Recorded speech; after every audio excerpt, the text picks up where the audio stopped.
Vote কেন্দ্র পাহারা দিতে হবে। জনগণের ভোট কাউকে চুরি করতে দেব না।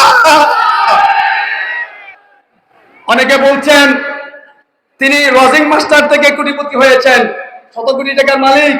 আমি বলি যে এটাই তো সত্যতা।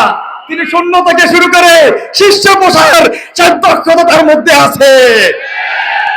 আপনি বলেন তিনি যে টাকা ইনকাম করেছে এটা দুর্নীতি করছে কিনা, ট্যাক্স দিছে কিনা, ফাঁকি দিছে কিনা সেটা বলেন। তিনি কোথায় থেকে গেছে সেটা তো প্রশ্ন নয়, এটাই তার যোগ্যতা, ঠিক কিনা ভাইরা আমার? তিনি রামগঞ্জের মানুষের জন্য, রামগঞ্জের মানুষের কর্মসংস্থান তৈরি করার জন্য, যুব সমাজদের কর্মসংস্থানের তৈরি করার জন্য অনেক পদক্ষেপ নিয়েছেন। সমাজ সেবা করেছেন গত 20-22 বছর। এই সমাজ সেবার মাধ্যমে তিনি রামগঞ্জের মানুষের বেকারত্ব দূর করা, সমাজের প্রতি তার যে দায় ও দরদ, সে দায় ও দরদের সে ভালোবাসার প্রমাণ দিয়েছেন।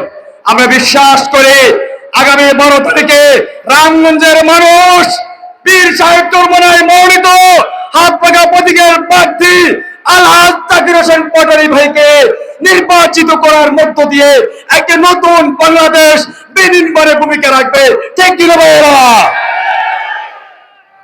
সাথে সাথে বলতে চাই সবাই শুনেন, স্পষ্ট কথা, আজকের প্রোগ্রাম বাস্তবায়নে বিভিন্ন ভাবে বাধাগ্রস্ত করা হচ্ছে, হুমকি ধুমকি দেওয়া হচ্ছে। আমরা স্পষ্ট ভাবে বলতে চাই, কোন হুমকিতে ইসলামী আন্দোলনের অগ্রযাত্রাকে রুখে দেওয়া যাবে না ইনশাআল্লাহ। সাথে সাথে একটা কমিটমেন্ট আপনাদের কাছ থেকে নিতে চাই, দিতে আছেন তো, রাজি আছেন তো? ভোট কেন্দ্র পাহারা দিতে হবে। ভোট কেন্দ্র পাহারা দিতে হবে। কাফনের কাফন থাকবে না, সব মাথায় বাঁধতে হবে ইনশাআল্লাহ। জনগণের ভোট কাউকে চুরি করতে দেব না।